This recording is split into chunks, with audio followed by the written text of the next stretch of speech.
Welcome back to The Boys in the Iceberg, the podcast, where we all watch The Legend of Korra. As always, I'm Caleb Bader. And I'm Harley Davis. And this is the season finale of Season 2. Seasono Doso. And also the episode before the season finale of Season 2. So, yeah. And we watched 2 episodes this week. As always. I mean... We always watch episodes a week. No, there's episodes. I don't know why it had to be a big deal this time. 3 I don't know episodes. why you had to make a statement out of I mean, because it's the season finale, and it's kind of actually a big milestone. It was... We've been doing this podcast for 100 days now, guys. Has This it is really our been 100 100th days. Don't lie to me. Has it really been? That was not me. You're fired. No, so that's that's a segue into our guest, Mason O'Neill. Yeah, hey, Mason, thanks for joining us. Glad to finally get you on the podcast. Good morning, Chicago. Yes, my name is Mason O'Neill. Hey, this isn't a radio. It's actually Chicago and other places. So it's Chicago and then some. Bangalore. We're not only broadcasting Chicago. Bangladesh. No, yeah, we originally thought we just wanted to go Chicago, but we're like, that's probably too small of a market, so we're going to expand worldwide. You know, there's only some people in Chicago. I not all only people. agreed to be here if we were broadcasting Chicago. Chicago's going to get it. You already signed the contract, so it's way too late. But also, yeah. You the should have contract's called in been your signed. lawyer. But yeah, thank you for joining us. First Hey, time thanks on the for show. having me. Yeah. First time guest, long time listener. Is that safe to assume? Yeah, I'd say so. So what's your favorite episode?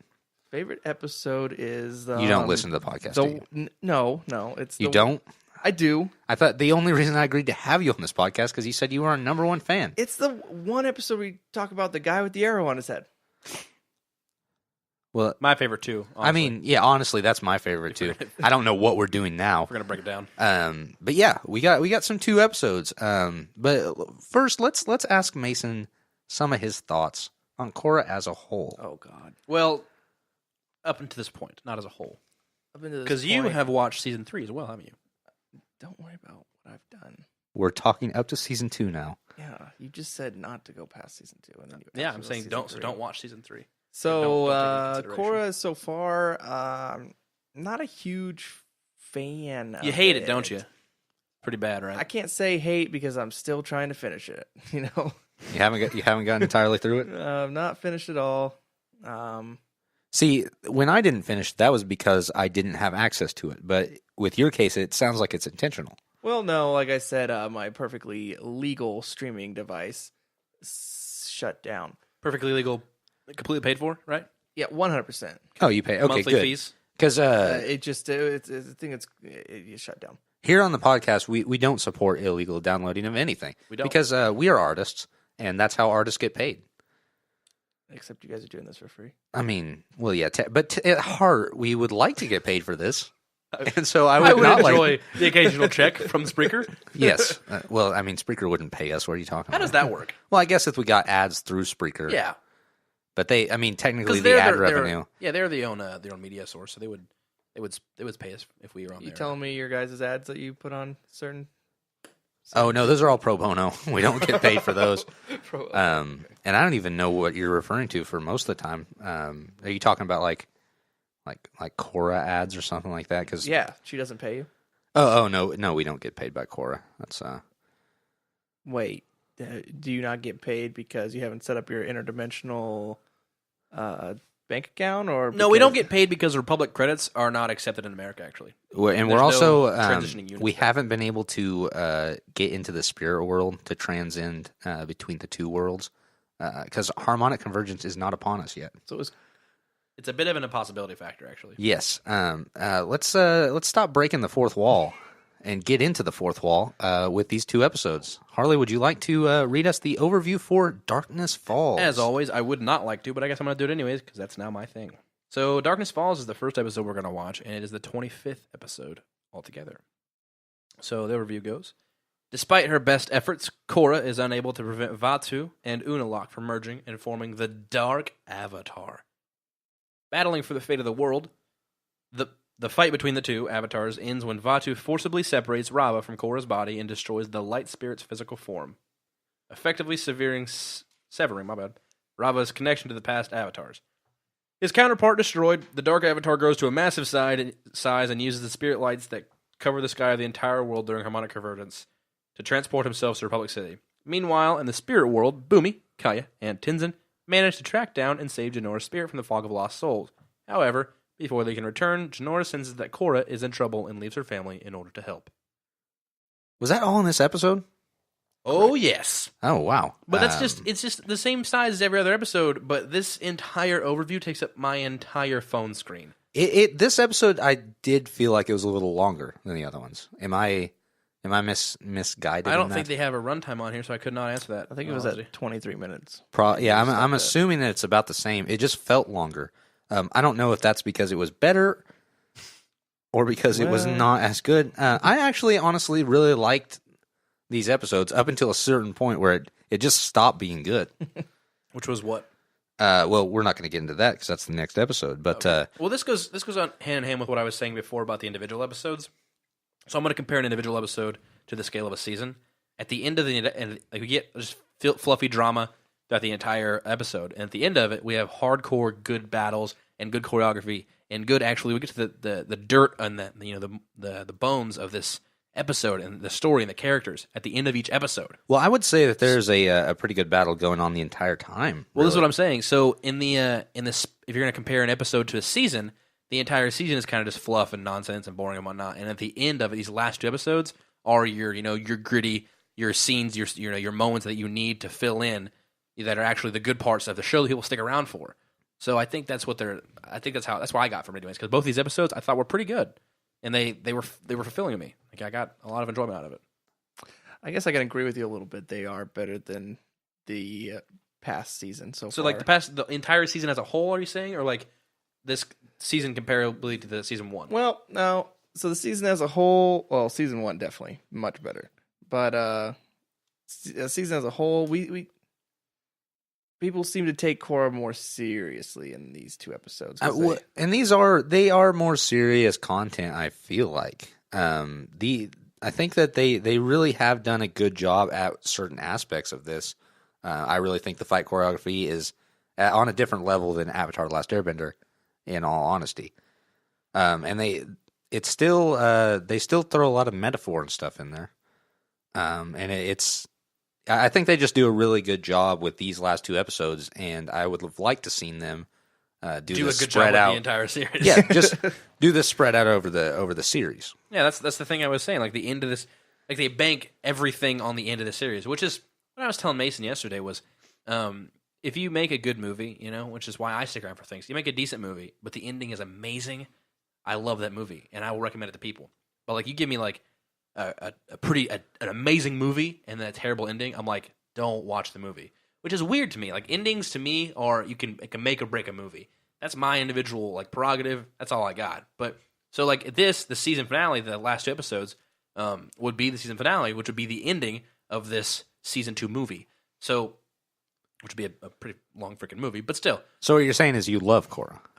So far I enjoy it. Like that's why I keep coming back. Obviously that, and to also record this podcast. Yes, I'm most excited for the next season because I legitimately don't remember what happens. Neither do I. I cannot remember the villains. I cannot remember the anything that happens. But you said you like the second season better than the first season, Mason? I think the villains. I think the villain was a little bit better in the first season. I would have liked to see this villain in the second season as like the last villain in the series, because he seems like he should be more powerful than what. Because they went pretty high. They set a pretty high standard for this. So we're talking about Vaatu, who is the spirit of darkness or something like that. Yeah, the chaos spirit. Basically, there's 2 different spirits in that. Rava, who is the spirit of light. The light spirit and the dark spirit, basically is all it is. Yeah, so it feels like this one they should have like banked on it a little bit more because it's been 10,000 years since this guy's been woken up, basically, or unleashed, and he's supposedly the biggest, baddest entity in the entire universe.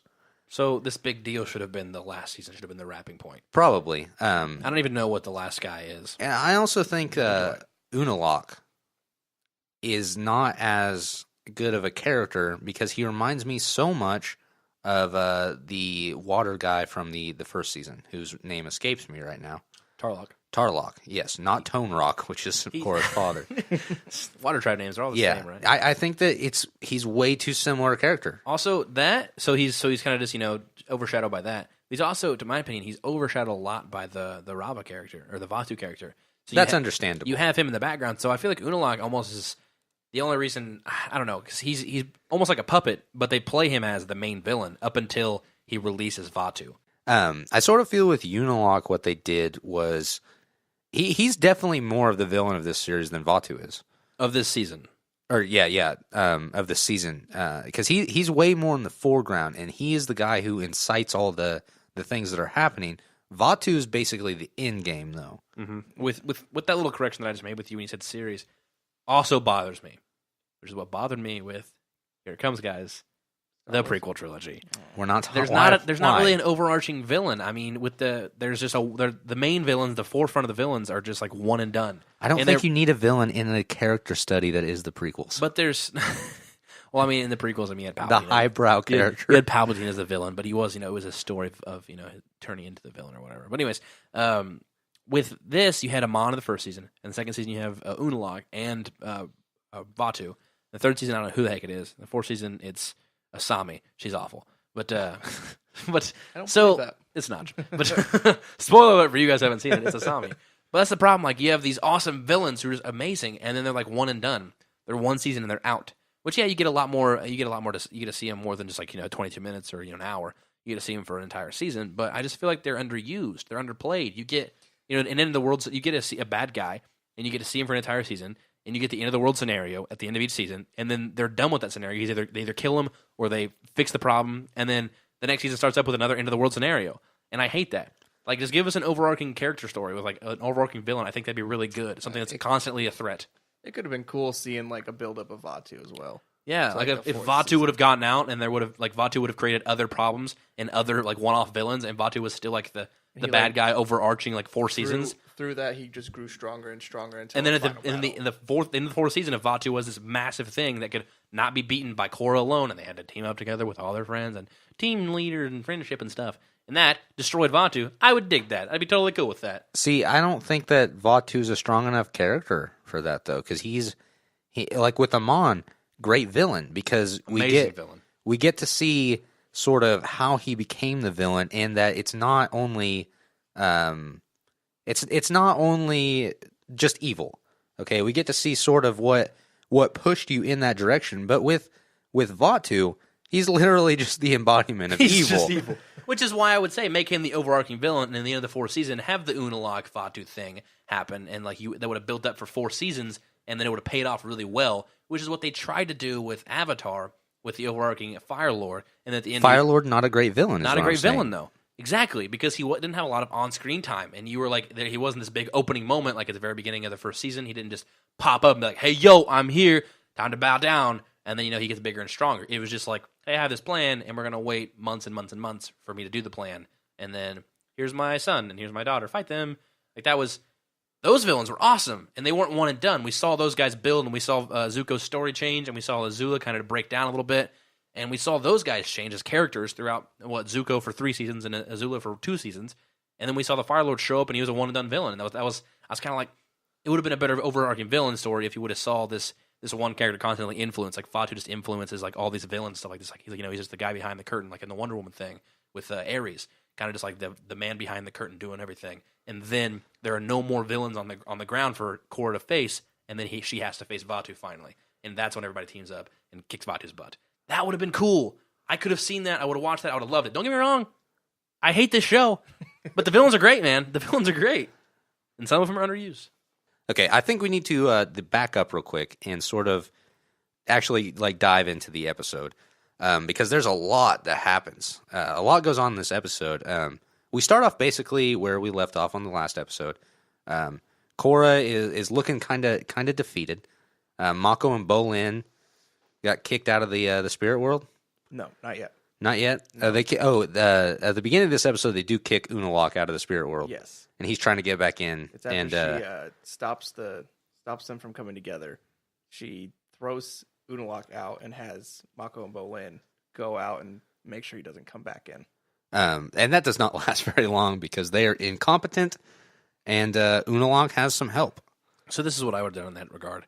If I was an earthbender like Bolin, I would just, because if you go into the spirit world, you can physically, with your whole physical body, you can bend the elements. I would have just earth bent a cave over the like an enclosure over the spirit world course. opening, and then he would never have gotten back in, and then you could just defeat Vaatu, and that's the end of it. Okay, so here's the question: if you do it over the opening, does it close the spirit world off, or does the rock that's in the portal go into the spirit world?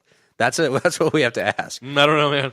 Because I don't know exactly how that works. It seems to kind of vary every once in a while. Like, so say you stick your hand out of the portal. Does your hand Enter the go? real world. Yeah, does it go completely out? Because I don't know. Did we ever see him like actually go through? No, we just saw him walk towards it, and then the camera panned into the other side of that. Like, do you have to go into the hole that's in the ground, or you just have to go into the light? I think you just go into the light. If you go into the right? light, you can't really cover it. That's Then true. That just disappears. Yeah, it's just going to take whatever rock. So you're playing stupid, you idiot. Fine, then make a wall, a giant wall all around it. Then. Build a wall. Yeah, we're going to build a wall. Build a wall. Uh-huh. He'll Yeah. just fly up with his. No, I'm talking like the entire thing, like how it's arches, like to build a stone wall around the entirety of the arch. There's no way he can get in. He just goes from. He south just to goes Does from it- south wall to north Okay, wall. does It's an it- endless loop. He never gets out of the spirit world. It doesn't arch in the real world. It doesn't? No, because it like envelops the world in like that purple stuff, right? Yes. And it only arches in the spirit world where they're connected. But there's two different portals though. So you go into one portal, then you end up at one of the portals in the arch. That's true. So if you enclose the arch all the way around it, would you keep somebody from entering the spirit world? no, because it's only arched in the spirit world. It's like enveloping the world So on like if the. he builds the I don't- what he's saying is he builds a tunnel around the arch. Yeah, I don't think you're inside seeing the what I'm. spirit world. Okay, this is what I'm trying to show you, Caleb. People can't see this on the. If the fans will follow along real quick. So here's the tunnel, right? Or here's the portal, right? Like here's portal number 1. Yeah, and okay. Portal number 2, like I see right that. there, and that's the archway. So if you were to take stone rock and go all the way around like that, around the entire, and it's like this tunnel, and that it just goes inside. The arch portal just goes inside of that tunnel. Then can they get out of there? I don't know. So it's just like a. Make it just a super thick wall, though, like a super thick tunnel. Yeah. That way they can't bust it out with their bending. Okay, but yeah, so I guess if they go into the portal at that point, they couldn't like go out of the portal, so they'd just be trapped in the portal between worlds. That's what me and the Mason were entire saying time. 5 seconds ago. Yeah, just, Okay. Yeah, just that makes constantly sense. in the portal. But I don't know how that works exactly. Because do you think the portal has some sort of gravity to it that would suck the stone through? I'm not sure. We may never know. Well, I don't think it would. Man, this is right in the way. I don't think it would though, because when Korra gets really close to the portal and she actually touches it, she's not being like she's not trying. Yeah, to she fight doesn't her be way sucked through. away from Yeah, it. that makes sense. Unalaq, he touches it, and it's Yeah. just- So Yeah. So while Korra is putting Unalaq up, or not Unalaq, Vaatu up, kind of sealing him back in, Tenzin, Kaya, and Bumi are up to their old tricks. Those antics that they get up into. to no good. They're just being pals and running around trying to find his daughter Telling a who's story missing. we don't need. I don't think it's a bad thing. I actually kind of like their B story in this. No, in this I episode. dig subplots, but I just think they're putting way too much into this. It doesn't sound like you actually do dig subplots, as you say.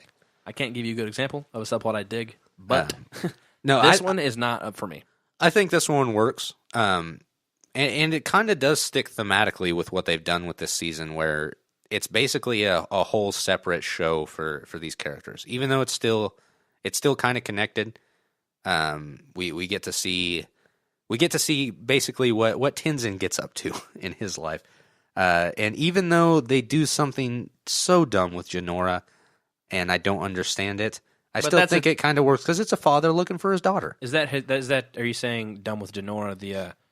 Her whole thing, what she's doing was as a spirit. Oh my lord! Since she developed her newfound spirit powers, or are you saying what happens at the end of the second episode? Well, yeah, the end of the second episode is the most egregious example. I say both.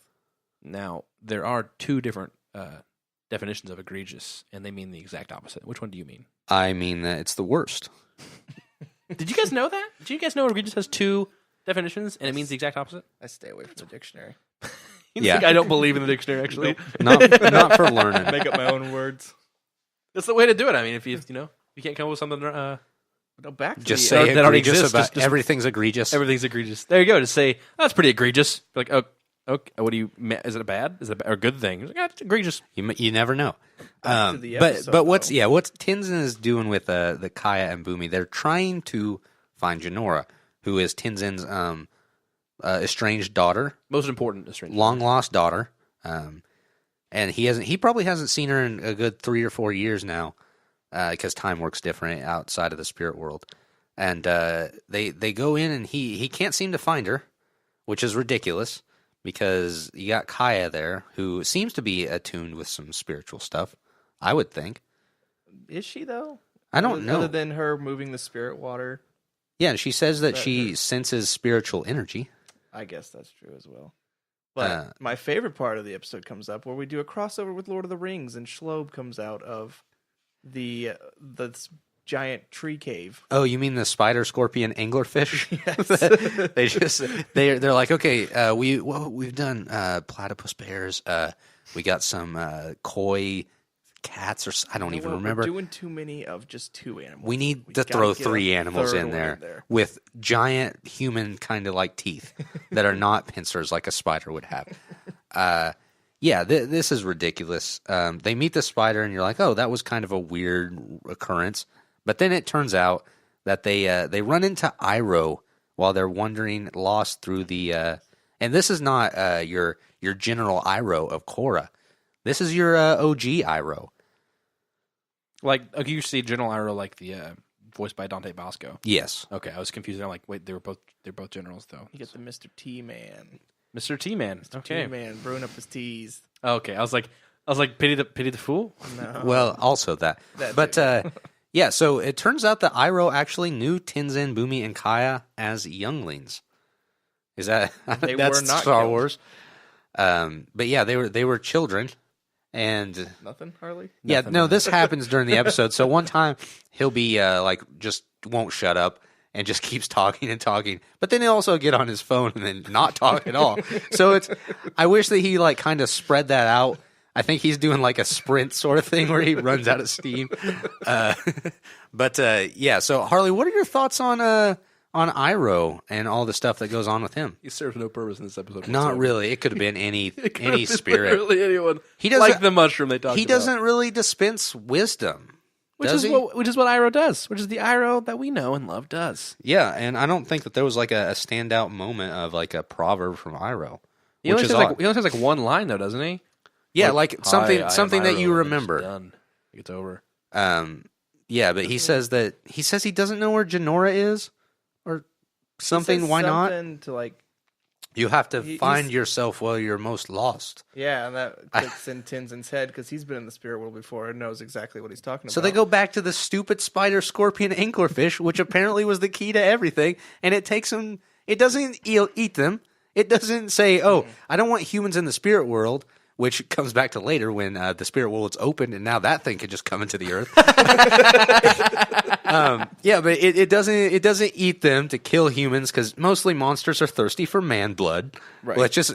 I'm just gonna say it. I know it's not popular opinion, but mostly they're thirsty for man blood, and this one's not. It ties them up in webs that are not sticky because it throws them into the fog and it just completely unwraps from them, and it throws them into this fog where people go crazy, and I don't understand what's happening. Also, the first time they met the spider, they just said like hello, and it woke up and got mad. This time, Tenzin thinks that He had it's to not going to airbend be at it. mad this time, and he's just going to slap it in the face with some airbending. And also had a problem because Tenzin figures out that he has to go back and talk to this spider because for some reason I think it said that it was going to throw him in somewhere. But they all go back and all get captured and then are all thrown into this fog where that could have gone very wrong because you lose your mind in the fog and it's literally Tenzin's the only thing that saves them. But how does Tenzin know about the fog is my question. Because Aang's been in the spirit world. He's the Avatar. I think he knows what's up. Probably. We also hear in earlier episodes, Tenzin's never been to the spirit world. Yes. So this is his first. But you He's think just he might know a lot about the spirit world. Oh yeah, he's definitely an expert on spiritual stuff. So then you're saying that Tenzin will have enough research experience that he will know what the heck he's doing in the spirit world? I think so. Do you think that's applicable? Like, because sometimes they say, you may not have fire a gun, but when you're in a firefight, you might lose all sense of your training. Okay, so I think that this is a little bit different. I mean, than that. he's spiriting. He's airbending spirits. Okay, so yeah, but he's literally just in the spirit world. He's not like I don't think that the gun analogy works perfectly. But yeah, I think he kind of knows. I guess he knows about the fog lake or whatever they call it. I guess The valley of fog, the pit, the fog of lost minds, the island of misfit toys. Yeah, so they go down in there because apparently Jenora's down in there, and Tenzin's come up with this plan to keep them out of there, or keep them from getting separated. Because apparently, if they keep together, they can keep more of a sense of who they are and not go insane. And then, of course, the brother and sister decide that they're gonna freak out, and they lose their minds and run away. And so Tenzin's all by himself. But before that, yeah. we get cut back to our heroes. Well, no, and there's a little cameo in there though, a little from yeah. a blast from the past, if you will. We get you a gotta tell us who that is, Caleb. yes, Grand Admiral Zhao. Grand Moff Zhao. No, I added the Grand. Yeah, you did. Because he's one of my favorite characters, honestly. I just like his demeanor. I like his his view on the Jews. So Korra is trying to put Vaatu in the tree, and The Tree of Time, as we find out it's called. Tree of Time. We find out in the next episode, don't we? Is it? Yes, Yeah. it is. With the whole visual flashbacks that we see of her. Yeah, It's like all a- the different Like a sports bar of her flashbacks. She That just are- walks in, they're serving her beer. And I don't want to talk about it too much, but it's like your classic TV show flashback where you see it from the perspective of the viewer, and it's not first person. That'd be which such a cool thing to do, though. Like, because obviously they're just reusing their animated things. yeah. Because why but not? let's just see that memory from their perspective, because you'd be kind of like, "Whoa, hold on, we're not getting the perspective we saw earlier." So you might be a little jarring. So watching Mako come in for the kiss in that one scene would be a little weird. It would 'Cause be we're a gonna see little his weird. puckered lips, just instead of the side where it's kind of romantic and nice. But It would be a dream come true of mine. Also, I've always wanted Mako to just lay a fat one out on the screen, not on me, but on someone whose eyes I'm viewing through. like a Korra VR where you're making out with men. That's actually the perfect Korra VR. Just running around making out with other benders. Don't even not the focus or the show. Let the world go to hell and just make out with dudes. That would be a great if that was like an actual VR game where you could just decide not to like save the world or something. Like that's what I would always love about like Skyrim though is like how they if you don't do the main storyline, it doesn't matter. It doesn't 'cause matter. It's still there when you get there. What I want to happen is a certain time limit to do certain things, so you have to do the main storyline first. If you decide not to do the main storyline, the world just burns in the background. That would be good. I want a game like that where if you like, it's because usually when you got games, you got like two choices, and if it's like a radial arc or whatever, if you make a choice, it changes the outcome of the game. But it's never in action. It's not like you have a time limit to do that. If you do not do this, everything is screwed. And I think that's a cool concept. Back to Avatar. Not even Avatar. We're talking about Korra now. Let's get a Korra game like that, like an Avatar game like that. I don't want a Korra game. Well, like give us like did you ever play the old Avatar games for, like, For the PlayStation Wii? 2? I played it for the Wii. Probably. It was pretty good on the Wii. Same console generation. I had one for Nintendo DS. Yeah, I played probably not the same thing. Not Nope. exactly. Not even that. Even close. You'll be surprised how a console can make a difference. Like even between the PS2 and PS3, Web of Shadows, Spider-Man. Do not play the PS2 version. It's trash. PS3 version, amazing. But anyways, Prove it. so with VR being such a big thing right now, give us like an Avatar VR game where we can see ourselves bending the elements. I think that'd be really cool. That's the point I was trying to I make. tried VR recently. And I put myself in a little egg thing and put on the VR glasses. An egg thing. Egg chair. Listen to this. It sounds dope. And so it's like $10. Oh, okay, You yeah, get yeah. 3.5 minutes of video game time with this VR. Put on the glasses. They strap you into the egg chair. It's a terrible deal, by the way. And You're losing that. and you got your little guns. It's a shooter game, and you're like moving around and stuff. And as you're moving, it's you have like wind blowing on you. Oh, that's you're, pretty like, cool. in a car, and then there's this one part where it ramps up on something, and I'm sitting there like, oh, I'm not gonna let the VR make me jump. And as it goes down, the whole egg goes down with you, and you like crash, and I feel like I'm gonna come out of the egg. I think that they could do like racing games and stuff really cool like They that. could do a lot Oh, of games yeah. really cool like that. Like you still have not played or read that book that I gave you forever ago, Ready Player One. No, I have not. But that's the universe that it's in. Everything is VR in that universe. So And it takes Korra's over the having a world. pretty good time with Stop it. with Vaatu. She's actually got Vaatu exactly where she wants him now. And she's doing the Aang thing or I guess the wand thing more like it, that she's got him encased in like a ball of every sort of element and is shrinking him down and trying to put him back in the tree. But Maku and Bolin screw everything up because they let Unalaq back into the spirit world. And Unalaq just kind of slaps her with water. Yeah, and then it breaks her concentration or something. He does. Yeah, it's not even a good attack. That was. And then she like tries to get up, and he just slaps her again, and then she's just kind of out, while Vatu just merges with Unalaq. Yeah, so Vatu ends up getting into Unalaq, and then they touch the spirit portal, and they become the Dark Avatar. As in Dark Avatar, only one element, by the way. Yeah, which was so. Not to get into the element thing real quick, but there was a question you had earlier. Was Mason was oh God bless. Why doesn't he die? Yeah, why didn't he die? And then what did you say earlier? So what I sort of think because I don't know why I had to mediate that. Why you guys can just I didn't have any point in this conversation at all. You guys take it over. Yeah, so it's basically because we know that as a spirit enters a human, they only have so long before it starts to affect them in negative ways. We saw that in the Wan flashbacks. And a couple different times. One with Wan himself, with Rava in him actually not being able to handle the power. I don't know if that was necessarily because of Rava even. It might have been all four of the elements.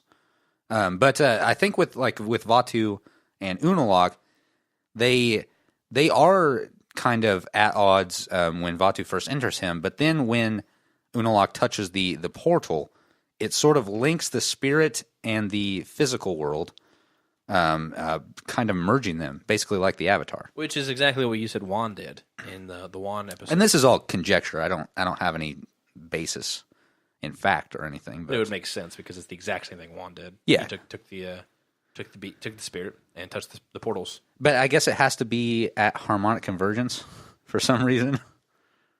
I mean, maybe. Why would if you just go into the spirit world and you just took Rava and you just touched the portals? You think that would work?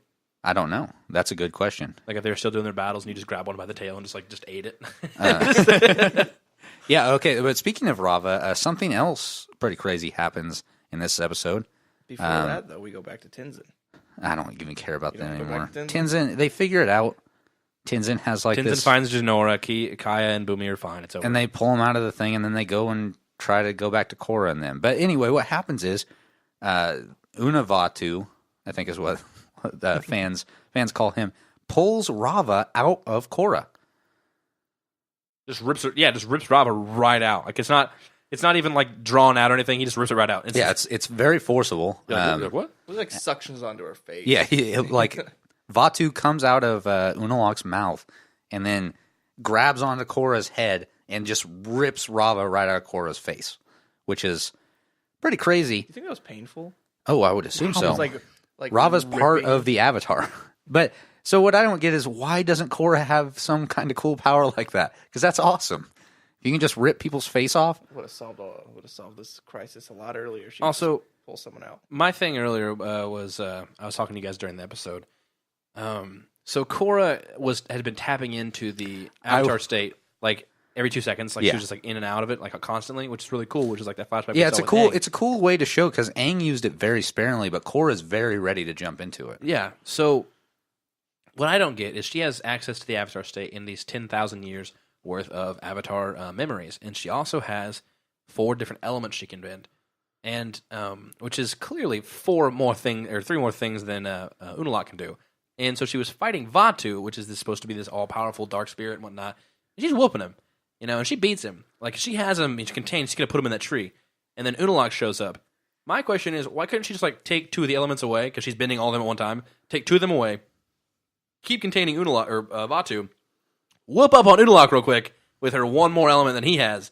And then put Vatu in the tree. Okay, and then take Unalaq to prison. And the series is over. There's no season finale. Everybody wins happy. That's fine. I think that is way too much to ask from Korra. I think there's a good argument to say that maybe she can use more than 1 element on Unalaq or Vatu, but I don't think she can fight Unalaq with 2 elements while simultaneously using all 4 elements to put Vatu in the. No, I'm saying no. She's still using all 4 elements, but she's only using 2 over here and 2 over here. Oh, like 2 for Like, so she's not like bending all 4 elements for Vatu and then taking two of those elements and fighting Unalaq as well.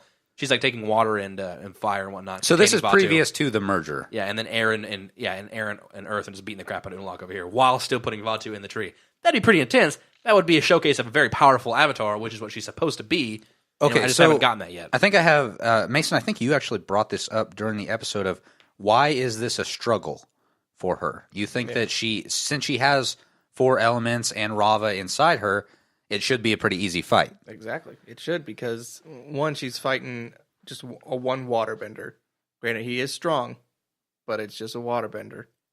And she has 4 elements against him, and then she has Rava, who's very strong in her, fighting. So I think I kind of have arrived at an answer on this. I think that since Juan didn't let Rava and Vatu fight to the natural conclusion where they're usually kind of balanced, as we saw in Juan's flashback, he put Vatu in the tree while Vatu was still very powerful and Rava was still like kind of small. Mm-hmm. So I think that Vatu's natural state is more powerful, and that's why the Avatar isn't as powerful, because Rava only has a little bit of her in the Avatar, whereas since Vatu's not in like the natural state of sort of harmony of good and evil, he's always really powerful, just not able to escape, whereas Rava has less power but is merged with the Avatar. And we're judging their power based upon the size of their. I think that they've said that's pretty, because when she gets really small, she's like, I'm really weak, and she doesn't move herself. Like Juan has to pick her up in her teapot. Yeah. But my counter argument to that is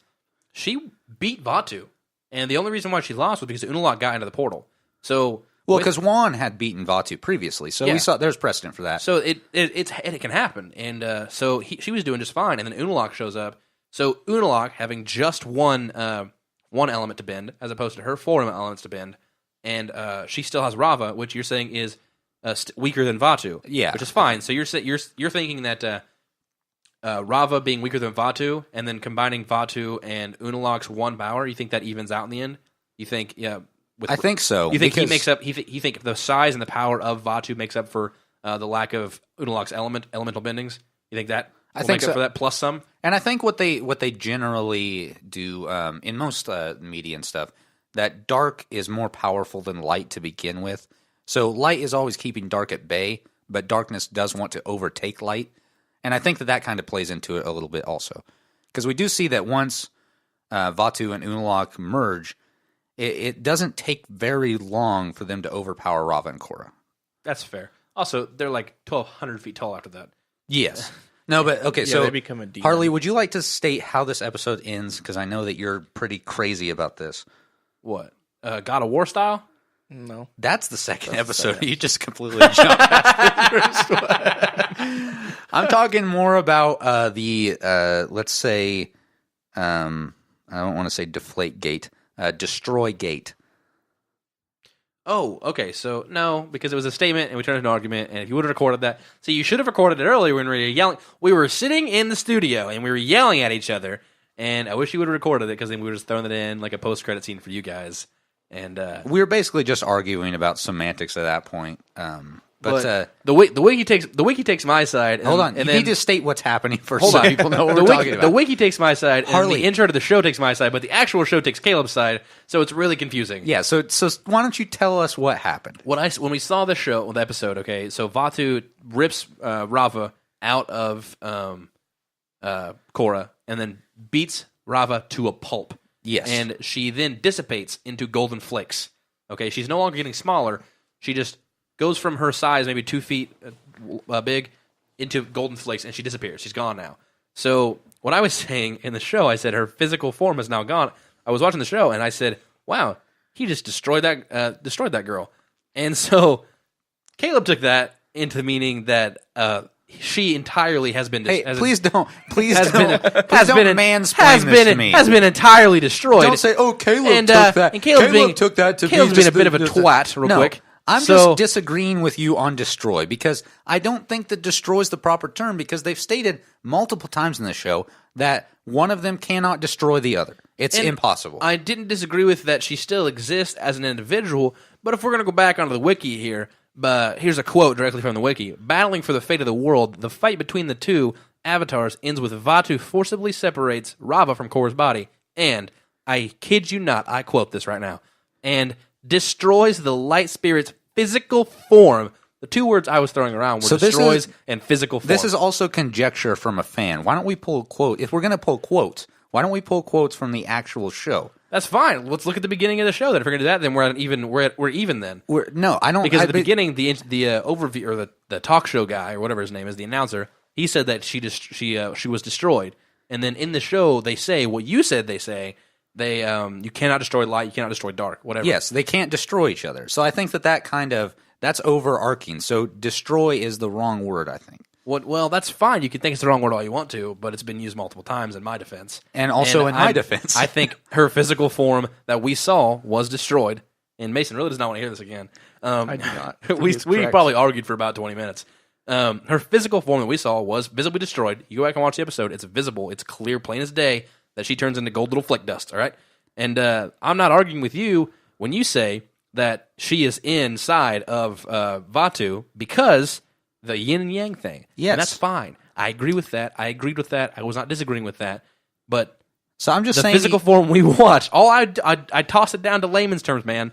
The drawing on the screen was gone. That's okay. It disappeared into little gold flakes. But then that's not the root of the point. I think that the actual argument boils down to it is impossible to destroy either one of them. Therefore, it cannot happen. That's fine. And you can say whatever you want. They can say it in the show, but it is impossible to destroy either one of them. It's also impossible to bend air out of your hand. So moving on. So something Harley left out with that is as he was beating Rava, you see all the past avatars slowly disappearing from Korra's. Ooh, I just nixed that, didn't I? Yes. Korra's connection until they are all gone. That was a pretty cool way to end it. Yeah, and that was dark. You feel broken because I'm going to say air quotes right now that Rava was destroyed, and it kind of does feel. I'll take that. I'll take that as a win for me. I don't think that's. It came out of his mouth. It's very mocking and sarcastic. I'll say it ironically. Yes, but the end of this episode kind of leaves you feeling defeated because it looks like the Avatar's done. Yeah, it's almost like an Empire Strikes Back kind of feeling when everybody the good guys are shut just up. But yeah, this is kind of, and Korra does say something. I don't remember if it's the first episode. Korra says, "I'm the last Avatar," and she's not the last Avatar anymore. She was the last Avatar. She's just a normal person at this point. We also have a dark Avatar, so she's definitely not. I think the Dark Avatar is just in title because I think the Avatar is the one who can bend all four elements. Because as we see in the theme of each show, they say only the Avatar can master all four elements and bring balance to the world. But that's all we've got to go off right now. All we've got is that the Avatar can bring balance, and it doesn't say by mastering all the bending. But it does throw that in there, though. So does that no longer is that thrown out the window? Well, that's the only reference point we next? have. No, because at the end of the next show, we see why that's not true. But I think that the only reference point we have is all. Okay, so that's kind of the end of this episode. Things are not looking good for our heroes, but I have hope, I think. A new hope? God, that Return of the Jedi will be the best of the three? Okay, we're going to take a quick break, maybe read like a sponsor spot, and we will be right back. You ever flishing and flossing in your ear, just cleaning it out, getting it real good with those nice Q-tips? You throw that Q-tip away, you reach in the box, and you don't have another Q-tip. How are you supposed to clean out that other ear? Well, maybe you should hear from our sponsor. Reusable Q-tips. That's right, folks. Now, once you run out of your Q-tip, all you have to go is down to the store and you go buy another Q-tip. But no, you can just reuse it, so you don't ever have to go buy any more Q-tips. With our patented 3-step reusable process, all you have to do is fill your tub full of water, soak your fat head in that tub of water, stick that Q-tip in your fat head's fat ear, and swish and swash all that fat gooey wax right out. But that's not even all, folks. With our reusable Q-tips, you can use them as irregular Q-tips as well. You don't have to reuse them. That's just their intended purpose. That is correct. You can just throw them right away and go buy another reusable Q-tip to reuse on your other times. In fact, that's how we recommend you use it. Please do not reuse these Q-tips. Well, you heard it from our sponsors first here, ladies and gentlemen. Go buy some reusable Q-tips. And we're back. We're going to be talking about the second. Are you trying to jump in just straight off the bat, go into the synopsis right there? No, I was waiting for you to talk. I was going to say we're going to jump into Light in the Dark. Yeah, we are going to jump into a light, or just Light in the Dark. Light in the Dark, which is the second episode of this Season podcast. 2. And episode 26. We should watch season 3 and season 4 from the finale to the first episode. Just watch them in reverse order. This is season 5. This is episode 5 and episode 4. And I don't know what's going on right now. No idea. This is episode 26 in the entire series, actually. Light in the Dark. And fun fact, it was actually original air date was November 21st of 2013. Neat. It was 22nd, actually, but whatever. Okay, so the overview is, having lost Rava, Korra has given up until Tenzin suggests she trying to... I'm narrating this entire thing. There's no way. Read it. You're taking longer. Actually, by I've got an puffing idea. and puffing. Has given up until Tenzin Hold suggests... on. I got an idea. Why don't we all just read it at once? And that way, everyone you can get the information 3 times in the time it would take So you'll soak it all in more. Yeah, instead it'll be instead quicker, of me right? reading it 3 times, one after another, we all say it at the same time. That logic holds up, right? That makes sense, right? All right, so we're just going to start from the beginning, nix the entire first sentence I just suggested, and in 3, 2, 1. Having lost Rava, Korra has given up until Tenzin suggests she try connecting with her own spirit as a way to defeat Unalaq. While meditating in the Tree of Time, she is able to tap into the energy of the universe, creating a towering astral projection of herself. Using the spirit lights to travel to the Republic City, she reignites her fight with Unalaq, who has besieged the city. After an intervention by Janora's spirit, who brings Rava's residual light back into the world and reforms the light spirit within the dark avatar.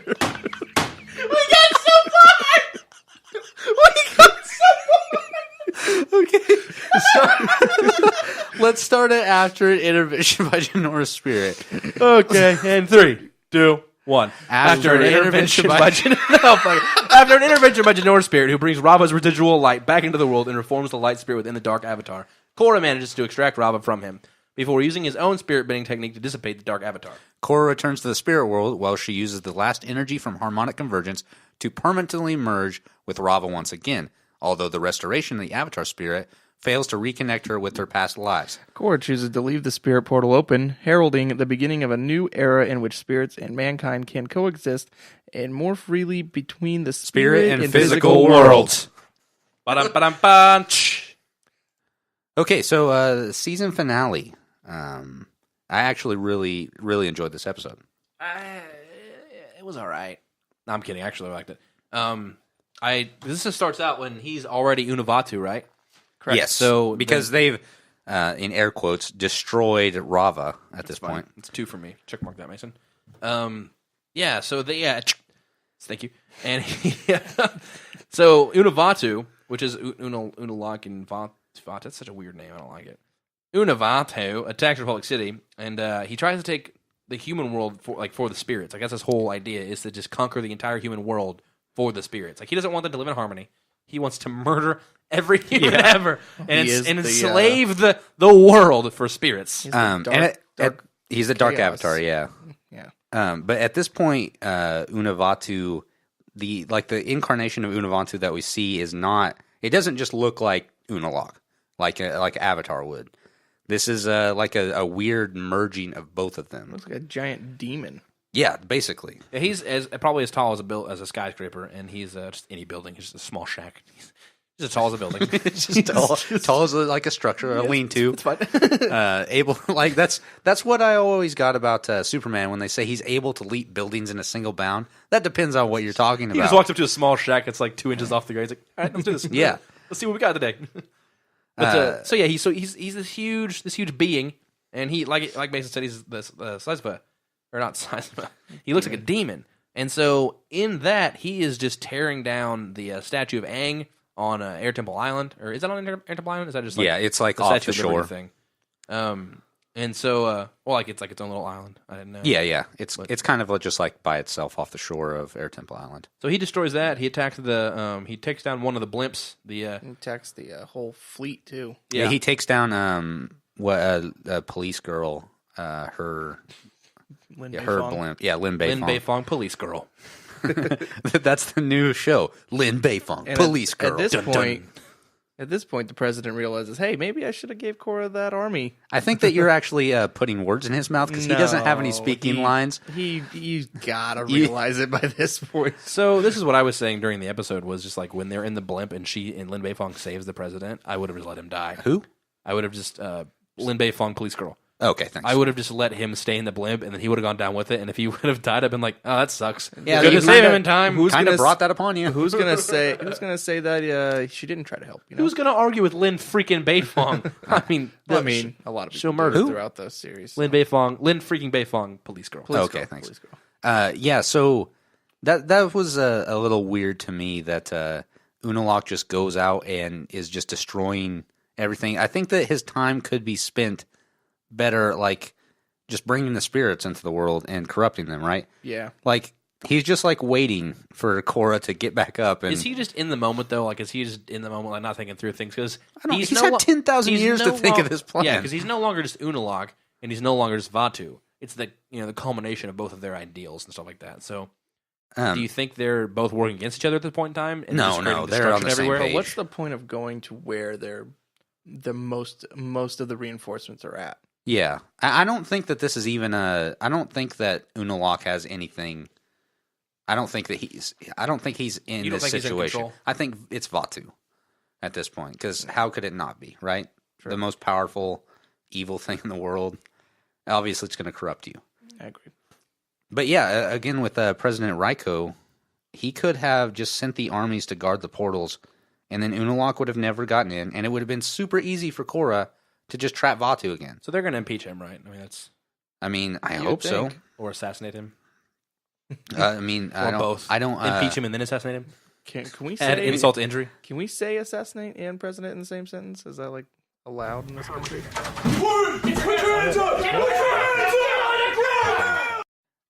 So at this point, we cut back to Korra and the gang. Mako, Bolin, and Korra are knocked out from their fight with Unavatu. Korra having had Rava ripped out of her very violently. That's the problem I have. So that's the problem I have with the fight scene and all three of them getting knocked out. I understand Korra getting knocked out because she just had part of her ripped out of her soul and just beaten to death. So I understand that part, all right? That she's knocked out. She's KO'd. But Mako and Bolin were just smacked. Like, what's the difference between them getting smacked then and then smacked on any other scenario when they were in a fight and then didn't get knocked out? Like, why do they need spirit? They need spirit water immediately. Kaya's like, we'll give him a spirit water. They'll be just fine. I And don't spirit think water, that they all three of necessarily them. just need it immediately. I think that's, we have this, why don't we use it? Like, I didn't see it as that. That's not what I got. She's mean- like, they need spirit water. Because she said they need spirit water. Didn't they get demon smacked though? Oh, That's no, true. No, Mako and Bolin just got regular slapped. No, it was a demon smack, No, I mean, it was an Unalaq slapped him, though, didn't he? but he was a demon.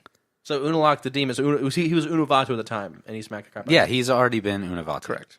But that begs a question. So they heal them with spirit water. Do you think that the spirit water increases the potency of water-based attacks? Now, here's a thing that I was thinking, but I don't think I've said 2 or 3 times. They did change the color of the water to purple. That Also, is true. Spirit water brought Aang back to life, so it's Yeah, so that's what I had a problem with the spirit water, because eventually Kaya does heal Bolin, Mako, and Korra with the spirit water, which you think would have a better effect since it brought Aang back to life. But it doesn't even heal the cuts on Korra's face. Which was the question I had because I don't pay attention to the show at all. When did she get? How did she get the? They're just like generic battle maybe cuts. Okay, so nothing- I maybe something we don't know about healing is that they focus when they're doing the healing. They focus on a certain part of the body to heal. Maybe they're just focusing on Maybe like it's her brain. a spiritual part. Maybe that's what it is. Maybe it's a spiritual No, part. Rava's gone. A Dude. spiritual what?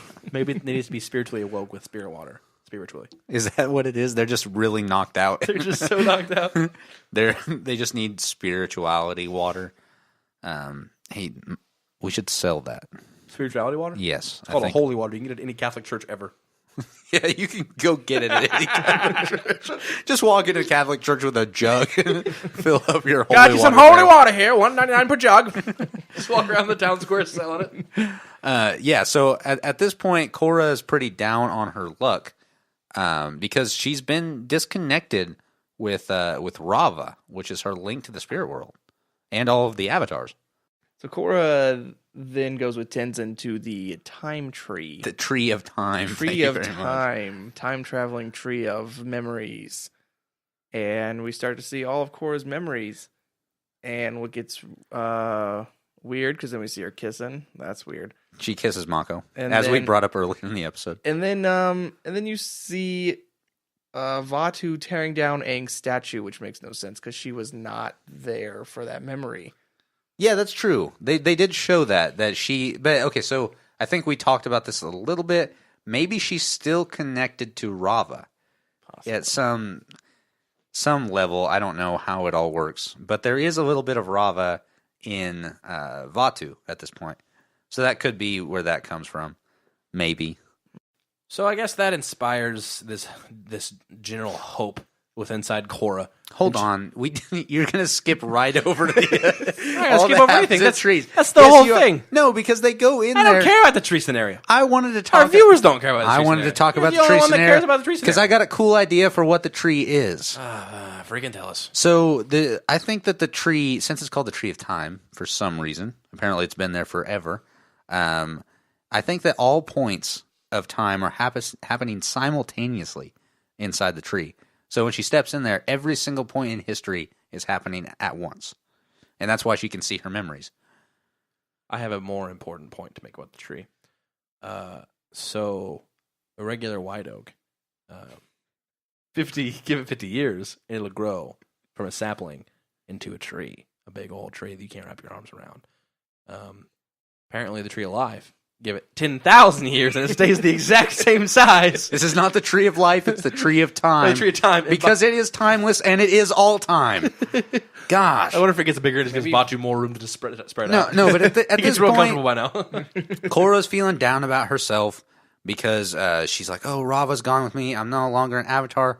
And Tenzin says some stupid stuff that's all like, oh, it's not who you are. Or, no, it's not what you are. It's who you are. Asgard isn't a place, it's a people. Yes. And then Korra goes into the bridge in the space Spirit that in the Aang sky. went to. And Basically, it's a spirit in the sky. it kind of is. It's giant Korra holding a ball of energy that smaller Korra walks up to, and then Which to me makes no sense. And then it goes- then it goes back- Rava is not a part of her anymore, so how did she get there? because I think Rava is in her DNA because she was born as the Avatar with Rava in her. So it goes from spiritual to genetic now. I don't know, Yeah. but that's the only thing I that's can the think only of because when Korra comes down out of the spirit in the sky, she turns into a giant blue. She doesn't turn into it. Version She of herself? It's a different version. Yeah, because but- she leaves her physical body, and her physical body is still there, and so the spirit comes out and does weird things. But what does that mean? I have no idea. It was really confusing. I don't know what's going on. They just wanted there. a pretty dope eye candy ending that reminds you of God of War when what's his name Kratos. It reminded you of beat God up of of War. Ares. Okay, it's the same thing. Okay, the bad guy's huge and beating everybody up inside of a lake, and The then good guy's It's an blue ocean. and It's a an woman, ocean, not a lake. and then the good guy gets huge and is blue and a woman, and is blue and a woman and gets up and beats him up. and they go into an ocean. And the men or the good guys prevail Well, so men are the good guys now. You're just going to say that all women are bad? all the time. Women are bad all the time, and all the time women are bad. I concur. You just said this. Okay. Anyway, so Korra is now a blue spirit. Okay, so I don't get it. Why doesn't Korra turn into like the blue spirit that Aang turned into? Like the fish. The fish spirit at the beginning. That of would season be one. pretty cool. I would have liked that. Actually, I guess I prefer that. He was connecting with a different spirit though, not himself. But it was the spirit of the moon. yeah. Or no, was it Twee? I think it Yeah, was. Which one's and- the moon? I don't know, Twee or Law, but that's beside the point. He was connecting with a separate spirit. Yeah, she was connecting with herself. Are you sure? Yes, That's the only. that was the logical whole thing of her explanation. walking that on the doesn't- little okay, spiritual path first- to the astral first of all, plane of herself. Maybe. No, Maybe that's not herself. maybe it is. Maybe the giant spectral Korra lookalike is not actually her. It's something else. Well, if we You can't disprove if we me. take any, First of all, before you It's say so anything- vague that you can't disprove anything I'm saying. I think you brought it up earlier when we were talking about this spirit. Going back to when Aang saw it, it was him having to disconnect from everyone. That's true. So maybe she's just unlocking her fifth chakra because that's what the one he never unlocked, wasn't it? Was that the 5th one or the last I have one? no idea. It was the last chakra. Last So one. the 7th chakra. Seventh. Maybe, but okay. So what you're saying is maybe everybody has that giant person holding a ball in the Yeah, sky. they just never meditate enough, I guess. Then Tenzin should definitely have found that out by now. What's Well, he been doing? He can't even get into the spirit That's world. true because he's a loser. Yeah. Yeah. So now Korra is fighting. We got this giant boss battle with your just your like the two rays that they shoot each other that connect, and then there's like a Yeah, energy what are those? boost in the center. What are those rays? I don't know. I mean, it makes sense with Vatu or Unavatu. No, it makes sense in Iron Man 2. In this, it makes zero sense. No, but yeah, they're shooting rays at each other, or beams, I guess you would say, laser beams, and they're connecting. And then Korra wins. I guess. No, she's starting to get. I mean, That's it. I mean, it's over. She's starting I don't to get know. beat up, and then Of course, because that happens in every Oh, battle. and then Jinora. some- I forgot Somehow, Jinora comes floating down with a little ball light in her hands that neither of you saw for some reason. No, I saw it. It wasn't Rava. It doesn't make any Who sense. was it then? It Or- wasn't wasn't anybody. anybody. It's an embodiment of her spirit. But you got all of Jinora, and then her holding something. But she is also in a ball of light. Hey, there's a lot of gives and takes in this show, and there's a lot of gray There's a lot of areas. tweez and There's laws a lot and of yins tweez and and laws, yangs, and we don't know what the heck we're Vatus talking and about. Well, Ravas. after Jinora comes down and does her little big flashy light thing, then that little ball that we see is of Rava is inside. But did- Isn't that a song? Flash, flash, flash. Lie, lie. Isn't that a song? I've never It's heard flashy anything like that. And lights. I hate Yeah. myself for not knowing that. Then And we did it in. Oh yeah, I high do school. remember that song. We did it in high school for beta. Yeah, so Jinora pulls some of this crap where we're not entirely sure because it doesn't make sense for her to bring Rava because Rava is in Vatu at this She point. could have collected the little dust particles. But that's not what Rava is. That's not the essence of Rava. that was just that physical form. She was holding something. I still think And it was we just. need to figure out what it is. I don't know. We don't end this podcast until we find out what that is. I don't think you just runs get to on make forever. that call. I can end this podcast anytime I want to. But yeah, I don't know because I think that that's just like a halo or something like that. You know, like when they meditate. That's so racist. I don't know where I'm going with this. You know, I don't know because it doesn't make any sense. Because why does Jinora have this power all of a sudden to begin with? Let's look past it for a second. So Jinora comes down, she stops the battle, and it gives Korra the upper hand. Then Korra comes in and smacks the crap out of Unavatu. She punches and him she once and wins. sticks and she her does hand her in him. she does her thing that you mentioned from Yeah, Indiana she Jones Kali too. Ma's him. Kali Ma, and takes his heart out, and his heart is Rava. And then she combines herself with Rava. Or no, Rava flies away a little bit, and then Unavatu becomes a punk. He does particle thing, doesn't he? Yeah, so she bends the energy out of him or something like that, and it completely just dismantles Apparently, him. he is just energy. So I guess. he's gone. But yeah, so Did we see what happened to Unalaq after that? We don't see he Unalaq. he dissipates. We saw Unavatu he turn just into the gold flakes. Guys. Yeah, and that's what they tell Eska and Edna later on. Later on in the this show, they tell them that their dad, there's nothing they could do.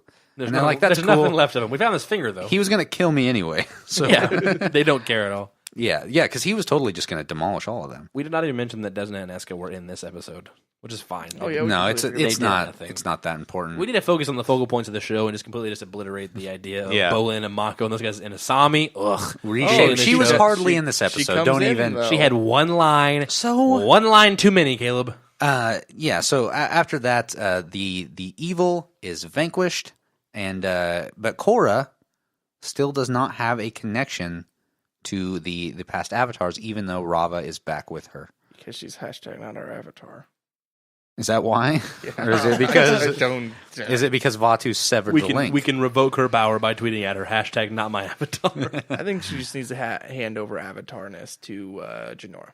Well, that was I hate that was one of Jinora. the things we were talking about earlier. Not really specifically that, but when she was getting crushed by Unalaq earlier, when Yes. he was pulling the ice on her, and Caleb goes, "Just die, just let yourself die. Let the next avatar restart the cycle."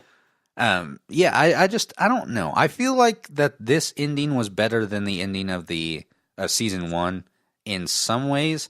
I do like how in this season it's still kind of there's still kind of hopelessness, because she still is disconnected from the avatars. Whereas the end of the first season, they're like, oh, okay, so you got the avatar state. You also are connected with spirituality. You also can airbend, and now you can give everybody your bending back. So they just sort of reset. Everything that she took from the being end of season 1, she just lost at the end of season 2. Yeah. Everything. I guess that this is really like the Empire Strikes Back of the Avatar, or of Korra. Yeah. Notice that in both seasons, the main bad guy just dies. Well, they're killed. For a kid's show, In different ways, though. kill Korra, suicide. I think Amon went out better. I loved the way. Yeah, that Amon was went really out. cool. That was a tear. and Korra actually gets How do you to think gets to 9-year-olds vanquish Amon. that actually watched the show thought I think of 9-year-olds this even knew what was going on. Oh yeah, The definitely. camera pans out and there's an explosion. Like, cool, next scene. I don't know. We've talked about this. I am not giving credit to 9-year-olds for knowing what's going on, but for us, we can watch and be like, okay, yeah, totally. There's Yeah, a really so smart it was really 9-year-old on your cool. podcast one time. No 9-year-old ever has been smart. Not even people named Tom. It was Tammy. Callbacks. Yeah. Okay. Sounds like a cool kid. Is that the very end of the episode, or do we No, get? Then she decides to. Oh, yeah. She'll go back into the spirit world and decide that she's not going to close it. Which is dumb, Yeah. as She She mentioned gives a big- earlier. She gives a big Independence Day speech to the entire city of Republic City. She No, gathers no, everyone in it's just Republic to the- City. I thought it was just to the Southern Water Tribe. Yeah, it was in Southern Water Tribe. Southern Water Tribe. We have vanquished the Northern Water Tribe, and you can have your freedom back. And you guys don't know exactly what went on because it was pretty crazy, and I was giant and blue there for a little bit. But it's okay because everything's and fine it didn't now. happen here. It happened in Republic City, so you missed it all. Oh, and my dad is going to be your chief now. I know his brother just ruined everything, but hey, let's keep it in the bloodline. Okay? Yeah. You guys don't harbor any grudges to him. I guess he was a freedom fighter, though. So He was. He's he a led the whole hero. thing. He's a Led the whole war thing, hero. yeah. But yeah, so Korra decides to keep the portals open. I guess now the North and South Water Tribe can just like travel back and forth really quickly. Yeah, That'd be I cool. mean, yeah. Yeah, she's connecting the world. That'd be a great way to import goods. Yeah, or for the Northern Water Tribe to take over the Southern Water Tribe. Or to have a secret love affair. Yeah, I mean, I guess. they just have that love affair in the Fine, spirit yeah, world. go They into don't the even tree. have to go into The tree of time there. It's just yes. that way It's a their big love orgy. It's a making- big orgy spot. That way their Yes. love making is just continuing to play. Yeah, because it's Doing it. all of time. It's like a 2-second delay. I love it. But yeah, that's just about the end of the episode. I think Why don't you rattle us off some trivia? we there? got a little bit of trivia. This one is actually pretty cool. On November 15th, 2013, Korra Nation, which is like the social media account, challenged fans to reblog a short video posted by Janet Varney, voice of Korra, on their Tumblr 10,000 times within 12 hours of its posting. One for each year that Vaatu was trapped in the spirit world. Boom. If they did so, Light in the Dark and Darkness Falls would be available on Nick.com at midnight that same night. The task was completed by Korra fans within 2 hours, thus prompting the unlocking of the episodes. That's a full week before the season finale of season 2 was supposed to air, which is crazy because you think if any TV show did that now, I mean, people would go insane. What if Game of Thrones season finale is like, hey, we're going to release this a week early if you give us $5,000? Well, this was on Nickelodeon. They're like, well, I'm already paying enough for HBO as it is. I don't. This care. was on Nickelodeon when Nickelodeon wasn't really at its peak, and it I- also is just a kids animated TV series. And But they got 10,000 reblogs in 2 hours. well, but they had that following from Avatar: The Last Airbender. Well, all those kids that were growing That up, doesn't make it any less insane. we're about to graduate, and we're like, whoa, this show, yes. Let's keep it going. They also did some really weird things with this too because they just upload the last season online. Yeah, I think the last season was on. So there's a lot of weird things already like going on with this. which this they were series. kind of ahead of the curve because now you got all these streaming series that are just online only. I would not call them ahead of the curve. I don't think they did that for that reason. Okay, so the next piece of trivia is the large-scale battle between Korra's astral projection and the Dark Avatar evokes movies such as Clash of the Titans, Pacific Rim, and Godzilla. Gojira. No, Godzilla. Gojira. No, Gojira. Gojira. That's the newest one. Godzilla is the one that came out in 2014. Matthew Broderick. No, this is like the most recent one, No, but not Shin Gojira. Shin Godzilla. Have you seen the reviews for that? No, but it's he- the Japanese one. He evolves. But no, they call him Gojira in Godzilla.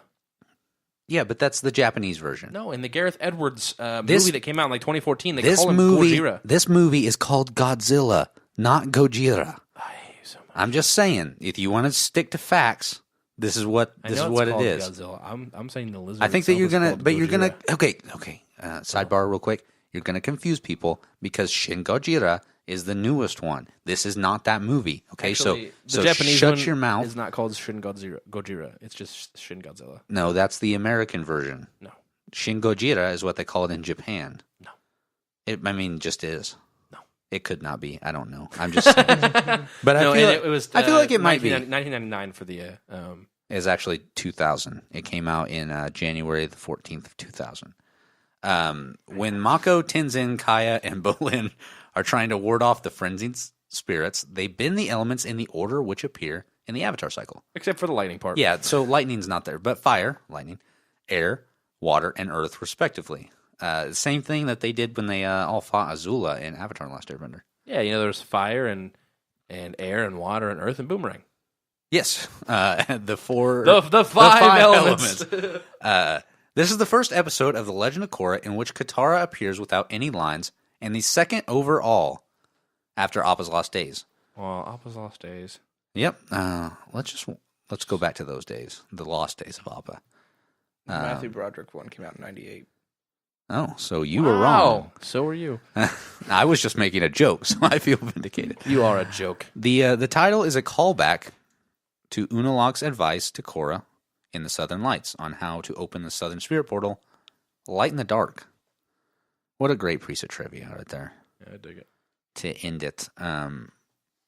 Any more thoughts? Anyone? No, I think that wraps up the trivia, and I also think that wraps up this episode. Mason, any thoughts? Nope. Thanks for having me on. Yeah, sure. Anytime. Would you like to plug anything? Sure. I'd like to. I think you should plug in that you sell your underwear on Etsy. I think that's what you should do. I actually hate Etsy because I paid them like $60 and to get this bracelet thing for an ex, and I never got it. And I called them and said, "Hey, I never got this," and they said they're going to resend it, so I never got it. So no, do not use Etsy. Is that your plug? I'm anti-plugging Etsy. Okay, so yeah, the official not sponsor of the show, Etsy. We're de-sponsoring them. Go out and just like give them a bad Yelp review or whatever the kids do these days. You white people. Just give them bad I also want to plug reusable Q-tips. Thank you Heard for they're that. great. Thank you, Mason. Guys, thank you so much for listening. As always, I've been Caleb Bader. And I'm Harley Davis. And I'm Mason O'Neill. Not as always, but we are the boys in the iceberg. If you want to send us an email, you can do that with boysintheiceberg@gmail.com. And you can also check us out on Twitter at boysintheberg. Thank you so much for listening. We'll see you here next week. Bye.